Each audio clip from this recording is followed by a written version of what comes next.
Makina Reed's life ended at 11:56 p.m. One text, one mistake, one moment she could never take back. And by the time the sun came up, 2 billionaire men would be standing at her door. Have you ever sent a message to the wrong person? The kind that made your heart stop the second you realized what you'd done. Hi viewers, kindly tell us where you're watching from and what time it is.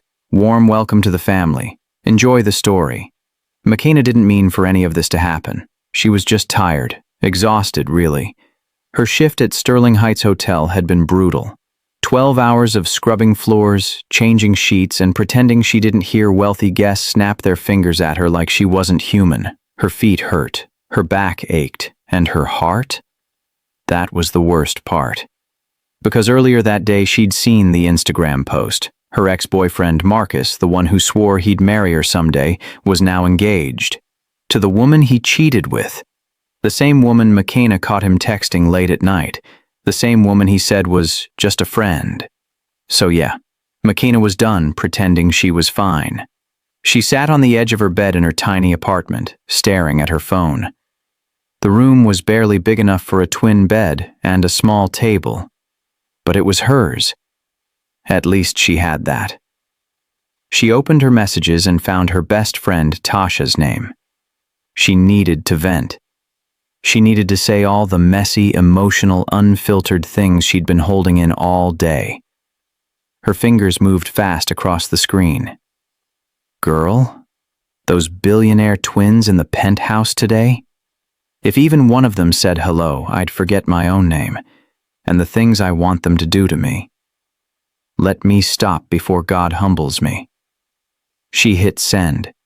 Then she leaned back and closed her eyes, letting out a long breath. At least Tasha would laugh. At least someone would make her feel better tonight. But then her phone buzzed. Makina opened her eyes and looked at the screen. Her stomach dropped. The message didn't go to Tasha. It went to a contact she barely remembered saving months ago. Sterling Group contact. Emergency only. Her bosses. Her billionaire bosses. Makina's breath caught in her throat. Her hands started shaking so hard she almost dropped the phone. No. No, no, no. This couldn't be real. This had to be a nightmare. She'd wake up any second now and none of this would have happened. But then the screen lit up again. A new message. Who is this? Explain. Now. Makina's heart slammed against her ribs. She couldn't breathe, couldn't think, couldn't move. Her vision blurred as panic flooded her entire body. What was she supposed to say? How could she explain this? There was no explanation. There was no excuse. She'd just sent the most embarrassing, inappropriate message of her life to the two men who could fire her with a single phone call. Her fingers hovered over the keyboard, but she couldn't type. What words could possibly fix this? Then another message came through. We're coming to you tonight. Makina's blood turned to ice. She stared at the words, reading them over and over, hoping she'd misunderstood. But there was no misunderstanding. They were coming. To her apartment. Tonight. She stood up too fast and stumbled, her legs weak beneath her. This wasn't happening. This couldn't be happening. Why would they come to her? What did they want? Were they going to fire her in person, humiliate her, call the police? Her mind spiraled out of control, each thought worse than the last. And then she heard it. Footsteps, in the hallway outside her door, slow, deliberate, getting closer. Makina's heart stopped completely. Someone was right outside. Across the city, inside a black SUV parked under dim streetlights, two men sat in complete silence. Luca Sterling held his phone in one hand, staring at the message on the screen. His twin brother Leon sat beside him, reading the same words over his shoulder. Neither of them spoke at first. The message was still glowing between them like a live grenade. Girl, those billionaire twins in the penthouse today? If even one of them said hello, I'd forget my own name. And the things I want them to do to me. Let me stop before God humbles me. Luca's jaw tightened. Leon leaned back against the seat, eyes narrowed. Finally, Leon broke the silence. This wasn't for us. Luca didn't look up, but someone wanted us to see it. The twins shared one emergency contact number. It was a habit from childhood, back when danger followed them everywhere. Anyone who texted that number reached both brothers instantly. It was meant for life or death situations. Not this. Leon scrolled up through the message thread, checking the details. Then he stopped. His finger hovered over the timestamp. Luca, look at this. Luca leaned in closer. The message was sent at 11:56 p.m., but the metadata showed it was created at 11:53 p.m., 3 minutes before the sender supposedly typed it. Luca's eyes darkened. That's impossible, Leon's voice dropped, unless someone hacked her phone. Luca set his phone down slowly, processing what that meant. Someone had accessed this woman's messages. Someone had sent that text to them on purpose. But why? Leon pulled up another screen and ran a quick search on the sender's contact information. Within seconds, a name appeared. McKenna Reed. Leon stared at the name, then his expression shifted. Recognition flickered across his face. Wait, I know her. Luca looked at him sharply. You know her? Leon nodded slowly. She's the maid from last month, the one who helped us. Luca's memory clicked into place. The accident. The one they'd kept quiet. The night their car was run off the road by someone who knew exactly where they'd be. They'd stumbled into a hotel lobby, bleeding and disoriented, and a young black woman in a maid uniform had stayed calm. She'd brought them towels, called for help, and never asked questions. She didn't take pictures, didn't call the press, didn't treat them like billionaires. She just helped. Luca exhaled. That was her? Leon nodded. Yeah, McKenna Reed. For a moment, both brothers sat in silence, remembering that night. Most people would have sold that story to the tabloids for $100,000, but McKenna never said a word. And now someone was using her phone to get their attention. Luca's voice turned cold. Someone's targeting her, Leon agreed, and they wanted us to know about it.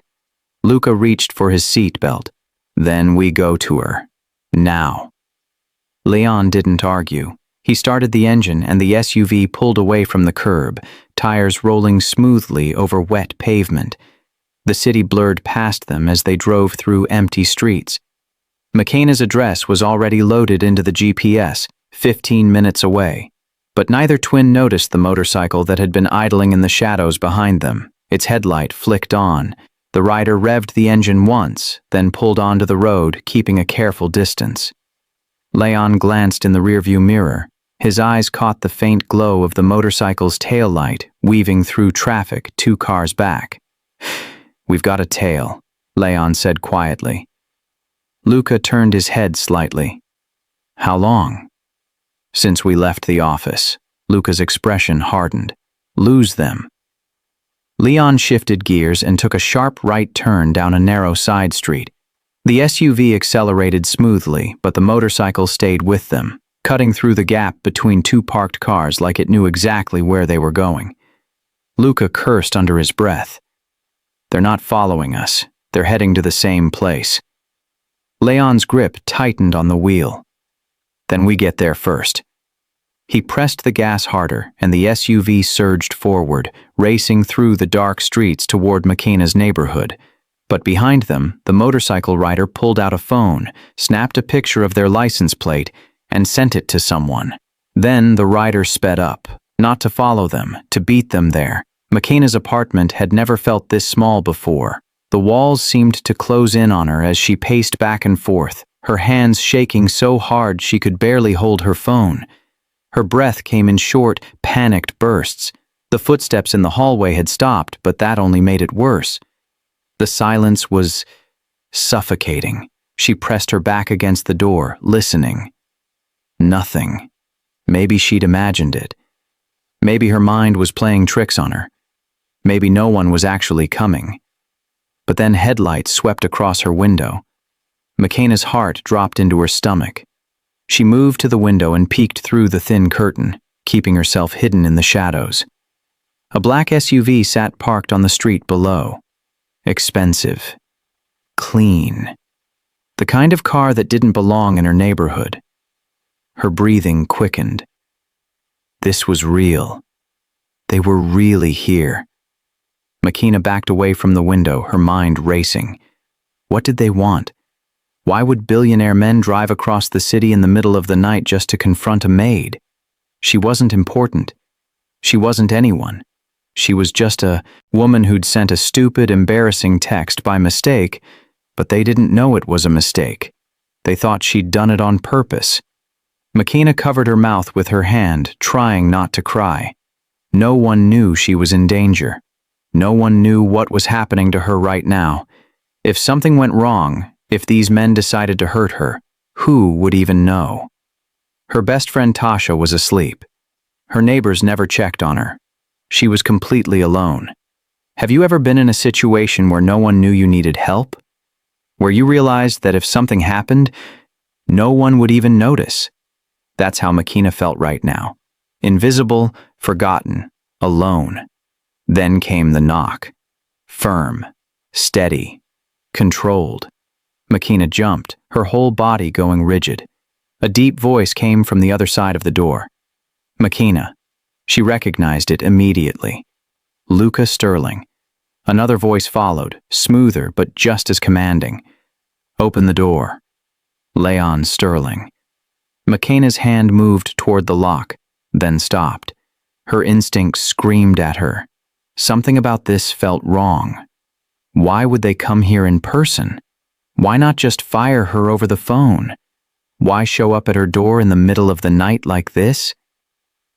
Then her phone buzzed in her hand. Makina looked down at the screen. A new message. Unknown number. Don't open the door. They're not who you think they are. Makina's blood went cold. Her eyes darted between the message and the door. Her heart pounded so loud she could hear it in her ears. Who sent this? How did they know the twins were here? How did they know what was happening right now? Another knock came, gentler this time. Makina, Luca said softly. Please, we're not here to hurt you. Leon's voice was calm but urgent. We just need to talk. Makina stared at the lock, her hand trembling. She didn't know what to do. If she opened the door, she might be walking into a trap. But if she didn't, what would happen? Would they break in? Would they call the police? Would they ruin her life? Her phone buzzed again. If you open that door, you won't survive the night. Makina's breath hitched. Two choices, two consequences. Neither felt safe. She pressed her forehead against the door, tears streaming down her face. Why was this happening to her? All she'd done was make one mistake. One stupid, careless mistake. And now her entire life was falling apart. The twins were still waiting on the other side. The anonymous warning was still glowing on her phone. Makina's fingers hovered over the lock. She had to choose. Now. With a trembling hand, she reached for the deadbolt and slowly turned it. The lock clicked. She pulled the door open just a crack. Two tall silhouettes stood under the dim hallway light. Luca Sterling, his face calm but tense. Leon Sterling, his eyes sharp and unreadable.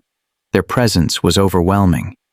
They were too big for this tiny hallway, too powerful for this run-down building. Makina swallowed hard, her voice barely a whisper. I'm sorry about the message.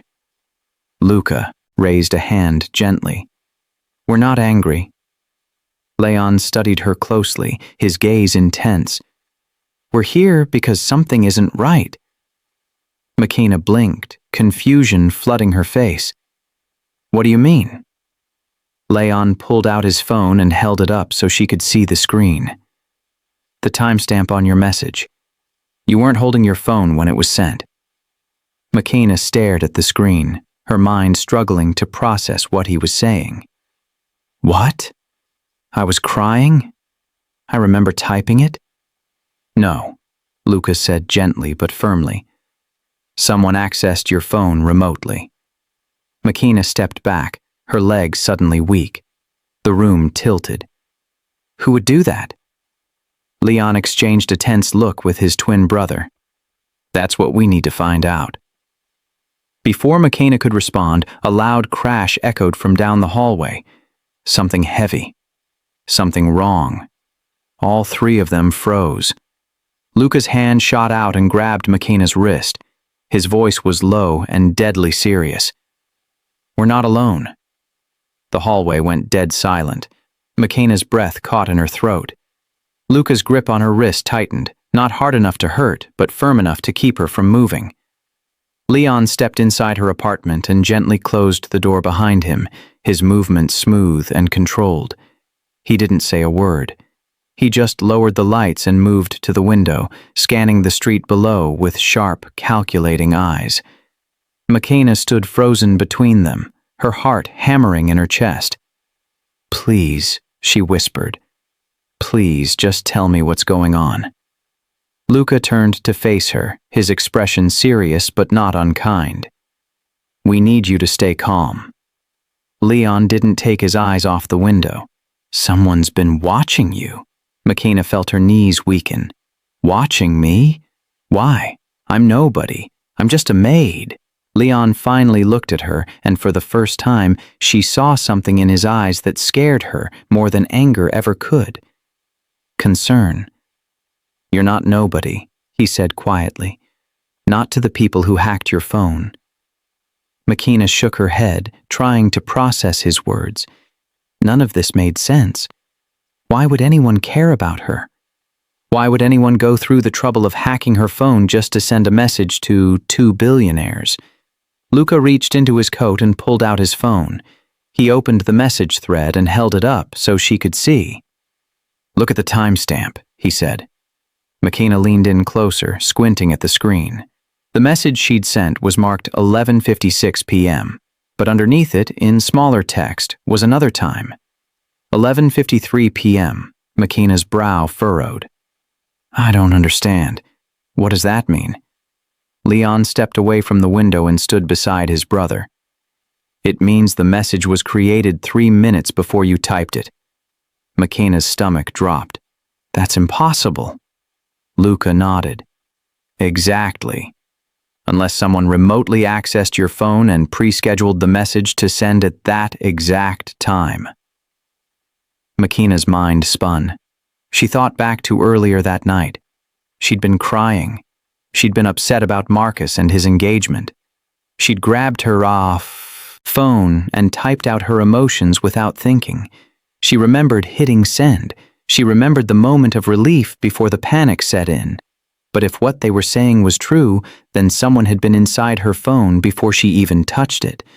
Someone had planned this. Why? Makina whispered, her voice breaking. Why would someone do that? Leon's jaw tightened. Because they wanted us to come here tonight. Makina looked between the two brothers, fear creeping up her spine. To do what? To hurt me? Luca shook his head. No. To deliver you. Makina's breath stopped. Deliver me? To who? Leon didn't answer right away.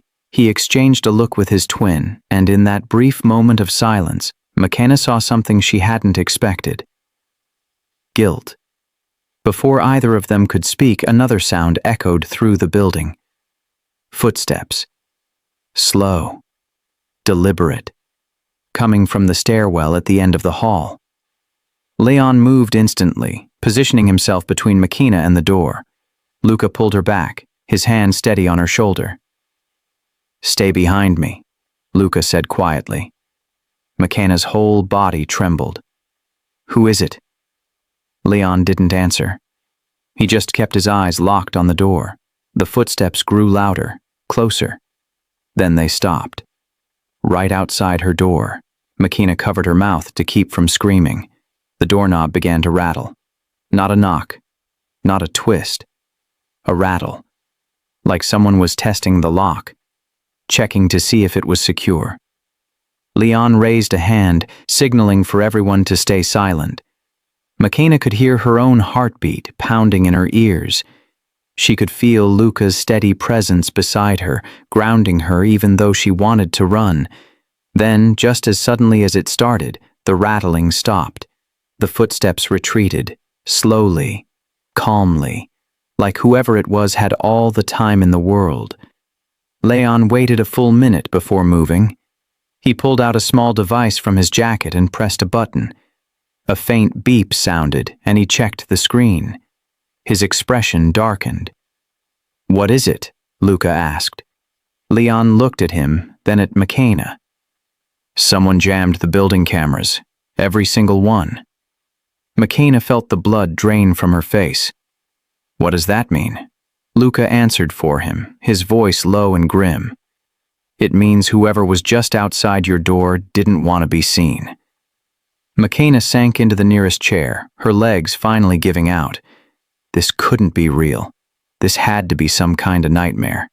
She wasn't supposed to be part of this world. She cleaned hotel rooms. She paid her rent late. She ate dollar store ramen 3 nights a week. She wasn't important enough to be hunted. But Leon crouched down in front of her, his eyes steady and serious. "McKenna, listen to me. This isn't random. Whoever sent that text knew exactly what they were doing. They wanted us here tonight because they knew we'd protect you." McKenna's voice cracked. "Protect me from what?" Leon hesitated, and then he said the words that shattered everything she thought she knew. "From our father." "Your father?" McKenna repeated, her voice barely above a whisper. Leon nodded slowly, his expression heavy with something that looked like regret. McKenna shook her head, trying to make sense of his words. "I don't understand. I've never even met your father. Why would he want to hurt me?" Luca moved closer, his voice gentle but firm. "Because he thinks you have something that belongs to him." McKenna's confusion deepened. "I don't have anything. I work at a hotel. I can barely afford rent. What could I possibly have that a billionaire would want?" Leon reached into his coat again, but this time he didn't pull out a phone or a device. He pulled out something small and worn, a photograph. Old, creased, faded from years of being held. He held it out to her. McKenna's hands trembled as she took it. She looked down at the image and her entire world stopped. The woman in the photograph was young, beautiful, smiling. She wore a simple dress and held a baby in her arms, a baby wrapped in a soft pink blanket. McKenna's breath caught in her throat, because the woman in the picture was her mother, and the baby in her arms was her. McKenna's knees buckled. She would have fallen if Luca hadn't caught her arm and steadied her. Tears blurred her vision as she stared at the photograph, her hands shaking so hard she almost dropped it. "How did you get this?" she whispered, her voice breaking. Leon's voice softened. "Our father gave it to us." McKenna looked up at him, tears streaming down her face. "That's impossible. My mother never worked for your family. She never mentioned you." She did," Luca interrupted gently. "She worked for our father a long time ago, before you were born." McKenna shook her head violently, refusing to believe it. "No, my mother was a kind woman. She wouldn't have stolen anything from anyone." Leon crouched down in front of her, meeting her eyes. "We believe you, McKenna, but our father doesn't." McKenna felt her chest cave in. "Why? What does he think she took?" Luca's jaw tightened. "We don't know. He never told us. All he said was that your mother disappeared with something important to him. Something he's been searching for ever since." McKenna clutched the photograph to her chest, her whole body shaking. "My mother died when I was 12.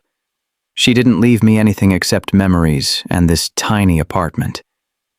Leon's voice was quiet but steady. "Are you sure about that?" McKenna froze. Her mind raced back through the years. Her mother had been sick for a long time before she passed. The last few months had been a blur of hospital visits and sleepless nights. But there was one thing McKenna remembered clearly. one moment that had always felt strange. A week before her mother died, she'd given McKenna a small wooden box. She'd told her to keep it hidden, to never open it, to protect it until the right moment. McKenna had been 12 years old. She didn't understand what her mother meant.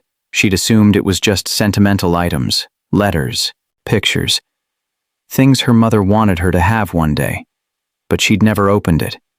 Not once in all these years. Leon watched her closely, reading the shift in her expression. "McKenna, what did you just remember?" McKenna's voice came out as barely a whisper. "There's a box, under my bed. My mother told me never to open it."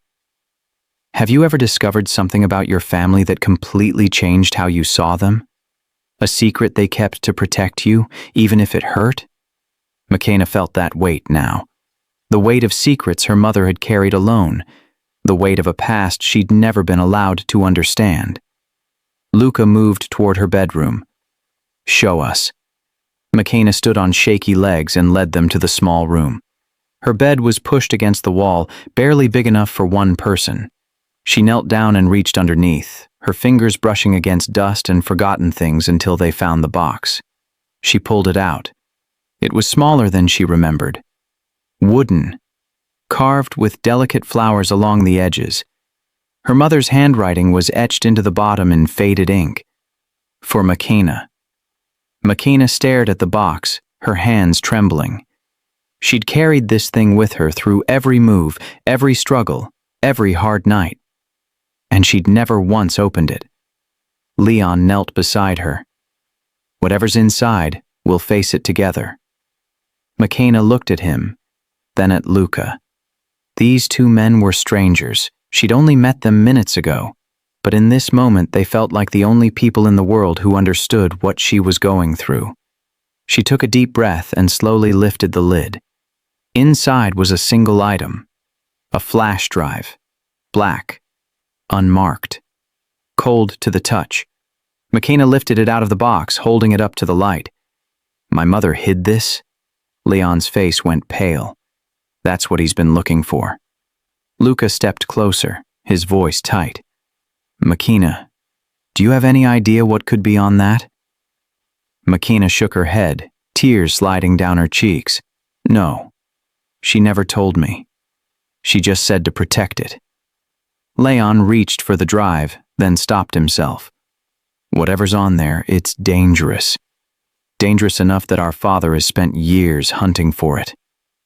Before anyone could say another word, the lights in the apartment flickered. Once, twice. Then they went out completely.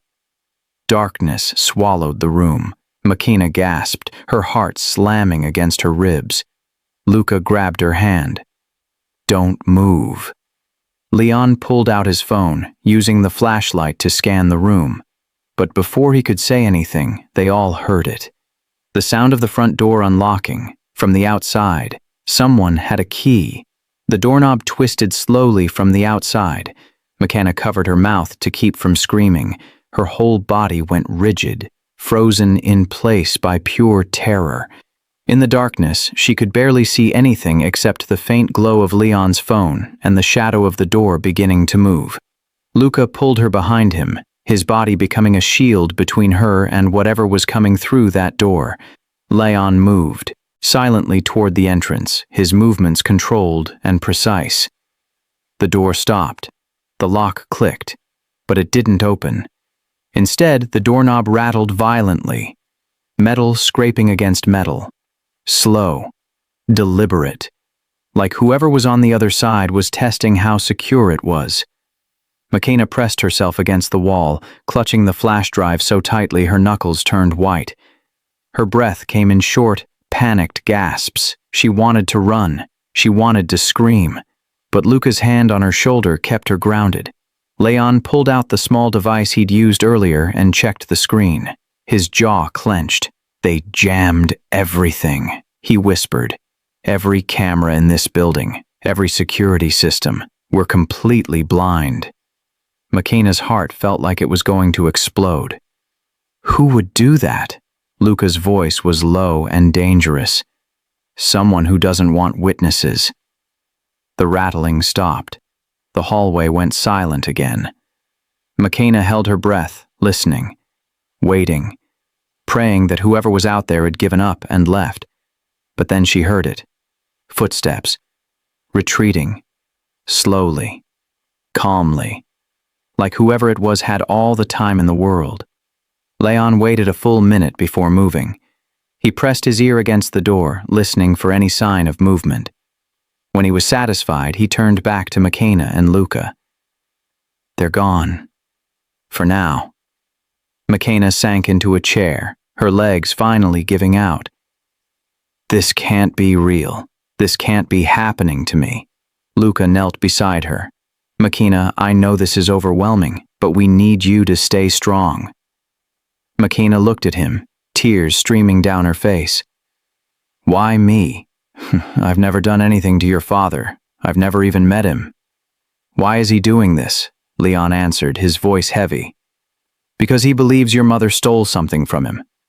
Something dangerous. Something valuable, and he thinks she passed it to you. McKenna held up the flash drive, her hand shaking. This? He's willing to terrorize me over this tiny piece of plastic? Leon's expression darkened. Men like our father don't chase small things, McKenna. Whatever's on that drive, it's worth more than money. It's worth more than his empire. McKenna felt a tear slide down her cheek. Then why didn't my mother just tell me? Why didn't she explain what this was? Luca's voice softened. Because she knew if she wrote anything down, if she left any kind of trail, he would find you. McKenna's chest tightened. Her mother had protected her. Even in death, she'd tried to keep her safe. But the secret she'd hidden had finally caught up. Leon moved to the window, scanning the street below. We need to move. Soon. If they know we're here, they'll come back with more men. McKenna's voice cracked. Where am I supposed to go? This is my home. This is all I have. Luca placed a hand on her shoulder. We'll protect you. I promise. McKenna wanted to believe him. She wanted to trust these two strangers who'd shown up at her door in the middle of the night. But trust felt like a luxury she couldn't afford anymore. Before she could respond, her phone buzzed. The sound cut through the silence like a knife. McKenna looked down at the screen, and her blood went cold. A new message, from a name she had never seen before, but a name the twins clearly recognized, Elias Sterling. Leon's face drained of color. How did he get your number? McKenna's hands trembled as she opened the message. The words appeared on the screen, cold and calculated. Hello, McKenna. I've been waiting a long time to meet you. Your mother would understand why. Tell my sons to step aside. You belong to me tonight. McKenna's heart stopped. Luca read the message over her shoulder, his jaw tightening. He found her. Leon paced the room, tension radiating off him like heat. This is worse than we thought. He's not just hunting her, he's claiming her. McKenna looked up at them, her voice breaking. What does he want with me? I don't understand any of this. Leon stopped pacing and looked her directly in the eyes. He doesn't just want the drive, McKenna. He wants you. McKenna shook her head, refusing to believe it. But why? I'm nobody. I'm just... You're not nobody, Luca interrupted. Not to him. Before McKenna could ask what he meant, another message came through.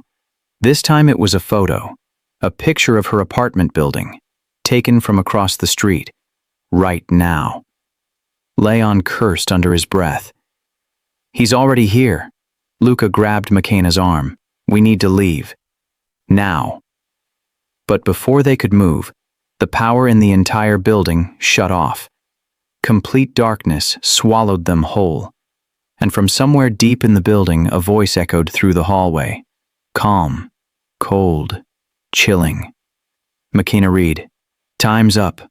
The voice echoed through the building like a death sentence. McKenna read, Time's up. McKenna's entire body went numb. She couldn't move. couldn't breathe, couldn't think. The voice was calm, almost polite, but there was something underneath it, something cold and inhuman. Leon grabbed her arm. "We're leaving. Right now." Luca moved to the window, checking the fire escape. "This way. Go." But McKenna was frozen in place, staring at her phone, at the message still glowing on the screen, at the words that had shattered what little safety she had left. "You belong to me tonight." Luca turned back and saw her standing there, paralyzed. He moved to her side and gently took her face in his hands, forcing her to look at him. "McKenna, listen to me. We will not let him take you. But you have to move. Now." His voice cut through the fog in her mind.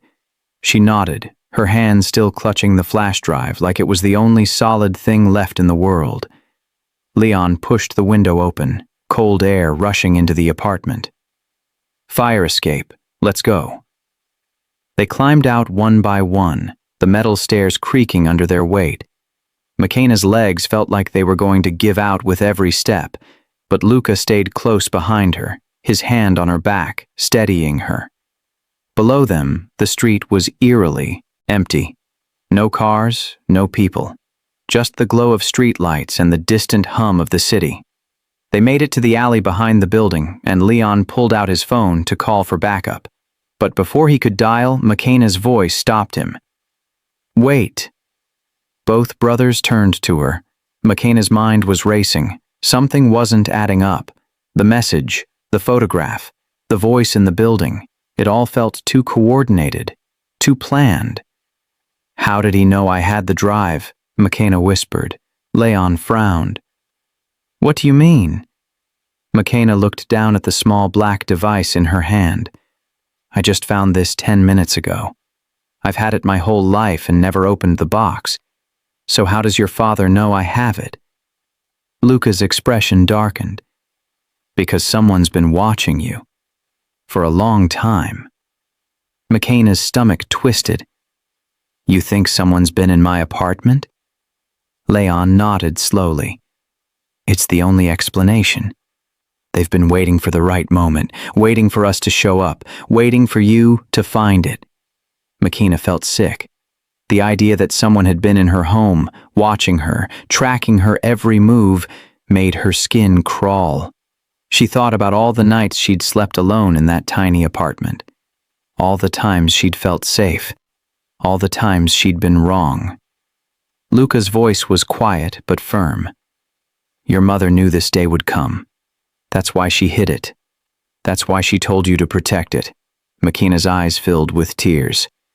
"She never explained why. She just said to keep it safe, to never open it until the right moment. Have you ever realized too late that someone you loved was protecting you from something you didn't even know existed? That they carried a burden alone just so you wouldn't have to?" That's what McKenna felt now. Her mother had spent her last days knowing that one day, this would all come crashing down. And she'd done everything she could to keep McKenna safe, even if it meant leaving her in the dark. Leon stepped closer. "McKenna, whatever's on that drive, it's the key to everything. It's the reason your mother ran. It's the reason our father has been hunting you, and it's the only thing that can stop him." McKenna looked up at him, her voice shaking. "Stop him from what?" Luca answered. "From destroying everything and everyone who knows the truth." McKenna's breath hitched. "What truth?" Before either twin could respond, headlights swept across the alley. A black car pulled up at the end of the street, blocking their escape route. The engine idled. The driver's door opened, and a man stepped out. Tall, older, well-dressed. His hair was silver, his posture perfect, and his face calm. He looked like a businessman, a grandfather, someone you'd trust. But the moment McKenna saw him, every instinct in her body screamed danger. This was Elias Sterling. He smiled, not a warm smile, not a kind smile, a smile that said he'd already won. "McKenna Reed," he said, his voice smooth and controlled. "You look just like her." McKenna's throat closed. Just like who? Elias tilted his head. Your mother, of course. McKenna felt her knees weaken. Leon stepped between them, his voice hard. Stay away from her. Elias ignored him, his eyes locked on McKenna. She was a remarkable woman, smart, beautiful, loyal, until she betrayed me. McKenna shook her head. My mother wasn't a thief. Elias chuckled softly. I never said she was a thief, McKenna. I said she was a traitor. The words hit like a punch to the gut. Luca moved forward, his voice sharp. You don't get to talk about her. Elias finally looked at his sons, and for the first time, something cold flickered across his face. You two have always been too sentimental, just like your mother. McKenna's heart pounded. What do you want from me? Elias smiled again. I want what your mother took from me. I want what's mine. McKenna held up the flash drive. This? You've ruined my life over this? Elias's smile faded. That drive contains proof of who I really am, proof of what I've built, proof of every lie I've ever told. And your mother was going to use it to destroy me. McKenna's voice cracked. Then why didn't she? Elias stepped closer. Because I made her a deal. She could run, she could hide, she could live, as long as she never came back, as long as she never told you the truth. McKenna felt her world tilt. What truth? Elias looked her directly in the eyes. That I'm your father, too. McKenna's world stopped. The words hung in the air like poison. That I'm your father, too. Her legs gave out. She would have collapsed completely if Luca hadn't caught her. Her mind spun violently, trying to process what Elias had just said, trying to make it make sense, trying to find a way for it not to be true. But deep down, somewhere she didn't want to look, it fit. The photograph, her mother's silence, the years of running, the secrets, it all fit. Leon stepped forward, his voice low and dangerous. You're lying. Elias smiled coldly. Am I? Look at her, Leon. Really look at her. She has my eyes, my mother's cheekbones, the same stubborn jaw you and your brother inherited. McKenna shook her head violently, tears streaming down her face. No, you're lying. My mother would have told me. Elias's expression softened, but it wasn't kindness. It was pity. Your mother didn't tell you because she was ashamed of what we were, ashamed of what I made her. McKenna felt bile rise in her throat. Stop talking. But Elias continued, his voice calm and relentless. She was my assistant. Young, beautiful, brilliant. And I was married. When she found out she was pregnant, she begged me to leave my wife. But I couldn't. I had too much to lose. Luca's voice cracked with rage. So you threw her away? Elias turned to his son. I gave her money. I gave her options. She chose to disappear. McKenna's voice broke. She chose to protect me from you. Elias's smile faded. Perhaps, but in the end it didn't matter. Because here you are, right where you were always meant to be. McKenna clutched the flash drive tighter. I will never be yours. Elias's eyes darkened. You already are, McKenna. You're a Sterling, whether you like it or not. Leon grabbed McKenna's arm. We're leaving, now. But before they could move, more headlights appeared. 3 more black cars pulled into the alley, blocking every exit. Elias raised a hand and men stepped out of the vehicles.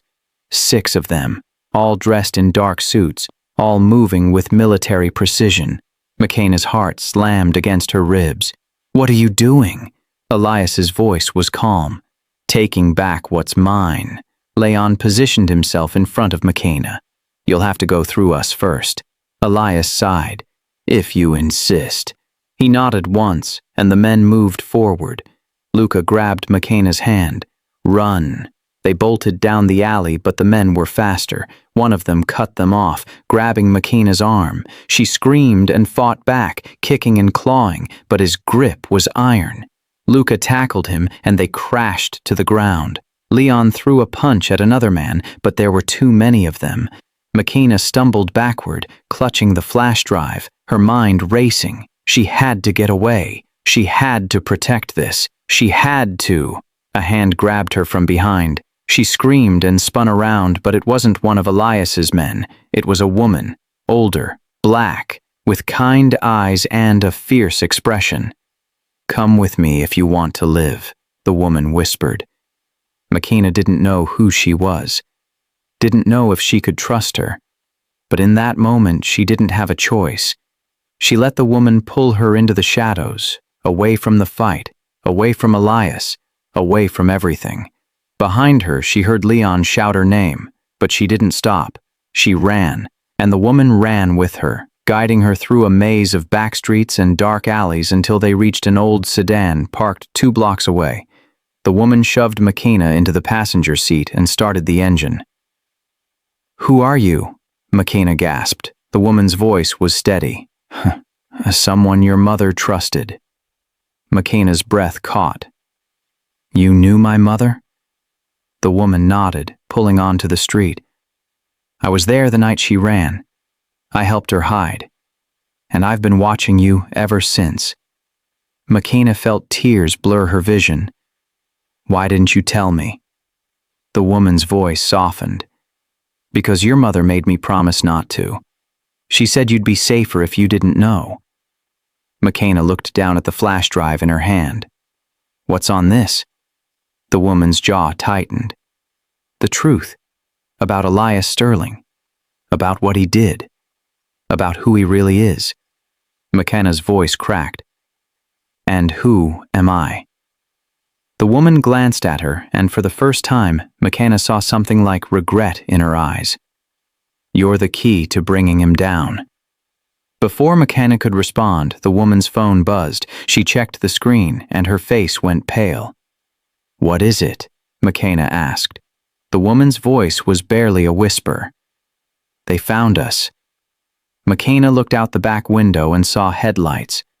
Multiple cars. All of them, moving fast. The woman pressed the gas harder. "Hold on." The car surged forward, weaving through traffic. Makina gripped the door handle, her heart pounding so hard she thought it would burst. Behind them, the cars were gaining. The woman cursed under her breath and took a sharp turn down a narrow street. The sedan skidded, tires screeching, but she kept control. Makina looked back again. The cars were still there, still coming. And then, in the rearview mirror, Makina saw him. Elias Sterling, sitting in the back of the lead car, watching her, smiling. The sedan flew through the streets, tires screaming with every turn. Makina gripped the door handle so hard her knuckles turned white. Behind them, Elias' cars were gaining ground, their headlights cutting through the darkness like predators' eyes. The woman driving didn't slow down. She took another sharp turn, nearly clipping a parked car, and shot down a narrow side street. "Who are you?" Makina shouted over the roar of the engine. "Grace," the woman said, her eyes locked on the road. "I was your mother's best friend." Makina's breath caught. "My mother never mentioned you." Grace's jaw tightened. "That's because she was protecting me too." Before Makina could ask more, Grace slammed on the brakes. The car skidded to a stop in front of an abandoned warehouse. She threw open her door and pulled Makina out. "We can't outrun them in the car. We go on foot." Makina stumbled after her, still clutching the flash drive. They ran through the warehouse entrance, their footsteps echoing in the empty space. Rusted metal beams hung from the ceiling. Broken glass crunched under their feet. Behind them, car doors slammed. Voices shouted. Footsteps pounded closer. Grace pulled Makina behind a stack of old crates. They crouched low, both breathing hard. Makina's heart hammered in her chest. Her lungs burned. Her legs shook. She'd never been so terrified in her entire life. And the worst part? No one knew where she was. No one was coming to save her. Her best friend was asleep. Her neighbors didn't care. The twins were gone, fighting Elias's men back in the alley. She was completely alone. Have you ever felt like the world forgot you existed? Like if something happened to you, no one would even notice until it was too late? That's how Makina felt now. Invisible. Forgotten. Hunted. Grace peeked around the crate, then pulled back quickly. They're spreading out, searching. Makina's voice shook. How far will he go? How far will Elias go to get this drive? Grace looked at her, and the answer in her eyes was worse than words. As far as he needs to. Makina felt her stomach drop. He'll kill me. Grace didn't deny it. He'll kill anyone who stands in his way. That's who he is. That's who he's always been. Makina pressed her back against the crate, trying to slow her breathing. Then why are you helping me? You could have just walked away. Grace's expression softened. Because your mother was my sister in every way that mattered, and I made her a promise. I told her I'd protect you if anything ever happened to her. Makina felt tears slide down her cheeks. She knew he'd come for me. Grace nodded. She knew. That's why she hid the drive. That's why she made you promise never to open the box. Makina looked down at the small black device in her hand. What's on it? Grace's voice dropped to a whisper. Everything. Financial records. Illegal deals. Names of people he's destroyed. Proof of crimes that could put him away for life. Makina's breath hitched. My mother had this the whole time? Grace nodded. She was going to expose him. But he found out. And he threatened you. Makina's chest tightened. So she ran. Grace's voice cracked. She chose you over justice. She chose your life over the truth. Makina wiped her tears, a new emotion rising inside her. Anger. Then I'm going to finish what she started. Grace stared at her. Makina, you don't understand what you're up against. Elias Sterling owns half this city. Judges, cops, politicians. If you go public with that drive, he'll bury you. Makina's voice was steady for the first time all night. Then I'll bury him first. Before Grace could respond, footsteps echoed nearby. Close. Too close. Grace grabbed Makina's arm and pulled her toward a back exit. They slipped through the door just as men entered the warehouse behind them. They ran into another alley, this one darker and narrower than the last. The city felt like a maze. Every corner looked the same. Every shadow hid danger. Makina's legs burned, her lungs screamed, but she didn't stop. Grace led her through a series of back streets until they reached an old fire escape. Up, now! They climbed the rusty ladder, each step groaning under their weight. Makina didn't dare look down. She just kept moving. They reached the rooftop and collapsed, both gasping for air. Grace checked her phone. The twins are alive, they got away. Makina felt a wave of relief. Where are they? Grace's expression darkened. They're coming for you. But so is Elias. Makina's heart sank. How much time do we have? Grace didn't answer. She just stared at something behind Makina. Makina turned slowly. A man stood on the opposite side of the rooftop. Tall, silent, holding a gun. Grace moved in front of Makina. Run. But before Makina could move, the man spoke. She's not going anywhere. And then he raised the gun. Not at Makina. At Grace. The shot echoed across the rooftop. Grace collapsed. Makina screamed. Makina's scream tore through the night air. Grace crumpled to the ground, clutching her shoulder. Blood seeped through her fingers, dark and spreading fast. The gunman stepped forward, his face emotionless, cold, mechanical. Makina dropped to her knees beside Grace. No, no, no. Stay with me, please. Grace's voice was weak but urgent. Run, Makina, run. But Makina couldn't move, couldn't leave her. This woman had protected her, had risked everything for her, and now she was bleeding out on a rooftop because of it.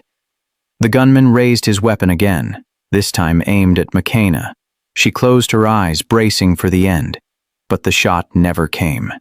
Instead, she heard a crash, a grunt, the sound of bodies colliding. Makina opened her eyes and saw Leon tackling the gunman to the ground. They struggled, wrestling for control of the weapon. Luca appeared behind them, pulling Makina to her feet. "We have to go. Now." Makina shook her head. "Grace is hurt. We can't leave her." Luca glanced at Grace, then at the edge of the rooftop where more men were climbing up the fire escape. "We don't have time." Leon slammed the gunman's head against the concrete and grabbed the weapon.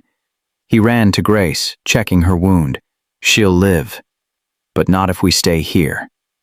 He lifted Grace with surprising ease, throwing her arm over his shoulder. "Move." They ran across the rooftop and jumped to the next building. The gap was narrow, but terrifying. Makina's heart stopped as she leaped, her feet barely clearing the edge. Behind them, Elias's men reached the rooftop and opened fire. Bullets ricocheted off metal vents and brick walls. Makina ducked, her ears ringing from the noise. Luca pulled her down another fire escape, and they hit the street running.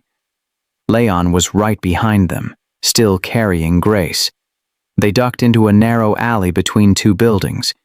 The walls were so close Makina could touch both sides at once. Leon set Grace down gently against the wall. She was conscious, but pale, her breathing shallow.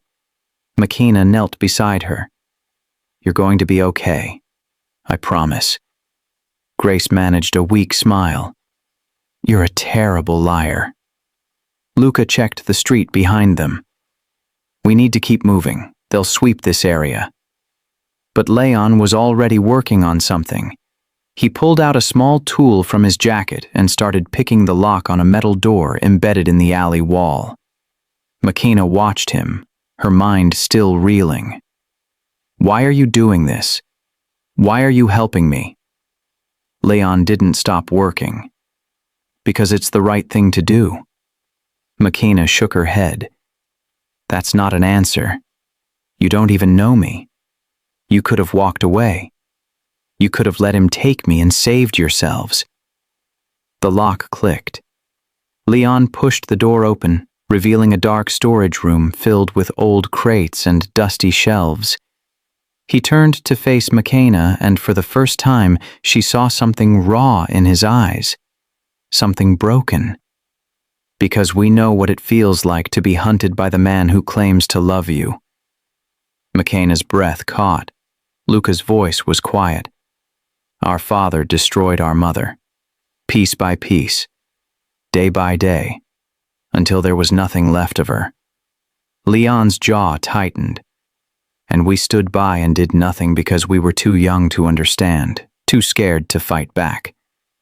Makina felt tears sting her eyes. "I'm sorry." Leon shook his head. "Don't be sorry. Just survive. That's all we want." They helped Grace inside the storage room and closed the door behind them. The space was small and cramped, but it was shelter, for now. Luca used his phone's flashlight to check Grace's wound. It went through. "She needs a hospital," Grace groaned. "No hospitals. He owns half the doctors in this city." Luca cursed under his breath. "Then we patch you up here." He ripped a piece of fabric from his shirt and pressed it against her shoulder. Grace winced but didn't cry out. Makina sat against the wall, exhaustion crashing over her like a wave. Her entire body ached. Her mind felt like it was splitting in two. She looked down at the flash drive still clutched in her hand. This tiny piece of plastic had cost her everything, her safety, her home, her sense of reality, and now it had almost cost Grace her life. Leon sat beside her. "Are you okay?" Makina let out a bitter laugh. "Am I okay? My life is over. My apartment is destroyed. I just found out a billionaire psychopath is my father, and the woman who tried to save me just got shot. So no, I'm not okay." Leon didn't argue. He just sat with her in the silence. After a long moment, Makina spoke again. "What happens now?" Leon's voice was steady. "Now we fight back." Makina looked at him. "How? He's too powerful. He owns everything, everyone." Luca answered from across the room. "Not everything. He doesn't own the truth." Makina stared at the flash drive. "You think this is enough to stop him?" Leon nodded. "If we use it right." Before Makina could respond, they heard footsteps outside the storage room. Slow, deliberate, getting closer. Everyone froze. The door handle began to turn. Leon raised the gun. Luca positioned himself in front of Makina and Grace. The door creaked open, and a shadow stepped into the room. A voice spoke from the darkness. "You can't hide from me forever." It was Elias. Leon fired without hesitation. The shot echoed through the storage room, deafening in the small space. But when the smoke cleared, Elias wasn't there. It was one of his men. The man stumbled backward, clutching his leg, and collapsed in the doorway. "Go!" Leon shouted. Luca grabbed Makina's arm and pulled her toward a back exit she hadn't noticed before. Leon lifted Grace again, moving fast despite her weight. They burst through the back door into another alley. A black sedan was already waiting, engine running, door open. "Get in!" a voice shouted from the driver's seat. Makina didn't recognize the man, but Leon did. They piled into the car, and before the door even closed, the driver hit the gas. The sedan tore through the streets, weaving between cars, running red lights, moving with the kind of speed that told Makina this wasn't the driver's first escape. She looked back through the rear window. No one was following them. Not yet. Her hands were still shaking, her heart still pounding. She couldn't believe she was still alive. The driver took them across the city, away from the chaos, away from Elias until they reached the waterfront. He pulled up to an old brick building that looked abandoned from the outside. Leon opened the door. "We're here." They helped Grace out of the car and into the building. The driver sped off without a word. Inside, the building was nothing like Makina expected. From the outside, it looked like a ruin. But inside, it was fortified. Modern, secure. Cameras lined the walls, steel doors, reinforced windows, a safe house. Luca led them to a back room where he laid Grace down on a couch. He immediately went to work, cleaning and bandaging her wound properly. Makina stood in the middle of the room, still clutching the flash drive, still trying to process everything that had happened. Leon touched her shoulder gently. "You should sit." Makina shook her head. "I can't. If I sit, I'll break." Leon didn't push. He just stayed close. Makina looked around the safe house, taking in the security monitors, the weapons cabinet, the emergency supplies. "How long have you two been hiding from your father?" Luca glanced up from bandaging Grace. "We're not hiding from him." Leon's voice was quiet. "We've been preparing to fight him." Makina stared at them. "For how long?" Luca finished tying off the bandage. "Since we were old enough to understand what he really is." Makina felt a lump form in her throat. "And what is he?" Leon met her eyes. "A monster who wears a suit." The room went silent for a moment.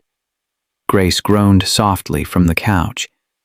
"That's the most accurate thing I've ever heard." Makina sank into a chair, exhaustion finally winning. "Why didn't you just leave? Go somewhere he couldn't find you?"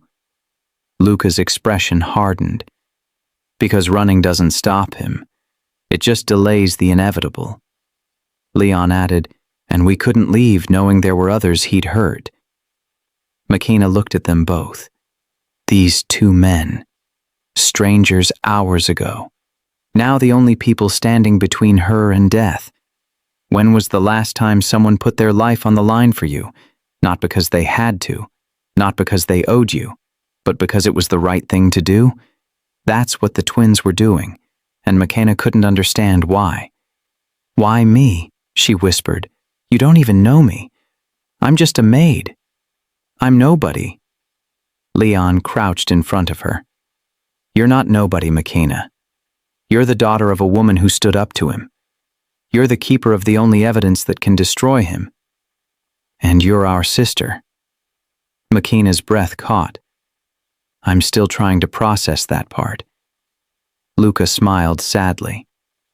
"So are we." Grace coughed from the couch.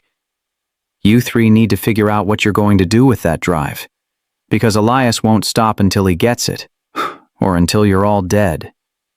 Makina looked down at the small black device in her hand. "What if we give it to the police?" Leon shook his head. "He owns half the department. They'll bury it," Luca added. "We need to go public, media, press, make it impossible for him to hide." Makina's stomach twisted. "And if that doesn't work?" Leon's voice was grim. "Then we use it as leverage." Before Makina could ask what he meant, a tsiu loud alarm blared through the safe house. Red lights flashed across the walls. Leon ran to the security panel. Someone breached the perimeter. Luca pulled a gun from the weapons cabinet. "How many?" Leon checked the monitors. His face went pale. "Too many." Makina felt her heart drop. "He found us." Leon's jaw tightened. "No, this is worse." He turned the monitor so Makina could see. The screen showed the street outside the safe house, but it wasn't Elias's men surrounding the building. It was the police. Dozens of them. Armed. Ready. Makina's voice shook. "Why are the police here?" Leon's expression darkened. "Because Elias just reported us for kidnapping you." "Kidnapping?" Makina's voice cracked. "I came with you willingly. You saved my life." Leon's expression was grim. "Doesn't matter. He controls the narrative. And right now, the story is that 2 men broke into your apartment and took you by force." Luca cursed under his breath. "He's backing us into a corner. If we surrender, he gets the drive. If we run, we look guilty." Makina felt the walls closing in. "So what do we do?" Leon looked at the monitors again. The police were setting up a perimeter. Spotlights swept across the building. A voice boomed through a megaphone. "This is the Seattle Police Department. We have the building surrounded. Send out Makina Reed unharmed and we can resolve this peacefully." Makina stood up, her decision made. "I'll go out there. I'll tell them the truth." Leon grabbed her arm. "You can't. The moment you step outside, Elias will have you. He'll claim you're confused, traumatized. He'll paint himself as the concerned father trying to save his daughter." Makina's voice broke. "Then what's the point? If he controls everything, how do we win?" Grace spoke from the couch, her voice weak but steady. "You don't win by playing his game. You win by exposing the game itself." Makina looked at her. "What does that mean?" Luca's eyes lit up. "The drive. We don't just give it to the authorities. We release it to everyone." Leon caught on. "Live. Public. Streaming. Make it impossible to cover up." Makina's heart raced. "You mean put it online?" Leon nodded. "Every news outlet, every social media platform, every device in this city, we flood the world with the truth before he can stop it." Grace smiled weakly. "Your mother would be proud." Makina felt tears sting her eyes. "She spent her whole life running from this, and now I'm supposed to face it head on?" Luca's voice was gentle. "You're not facing it alone." Leon handed her a laptop. "But we need to do it now, before they breach the building." Makina stared at the flash drive in her hand.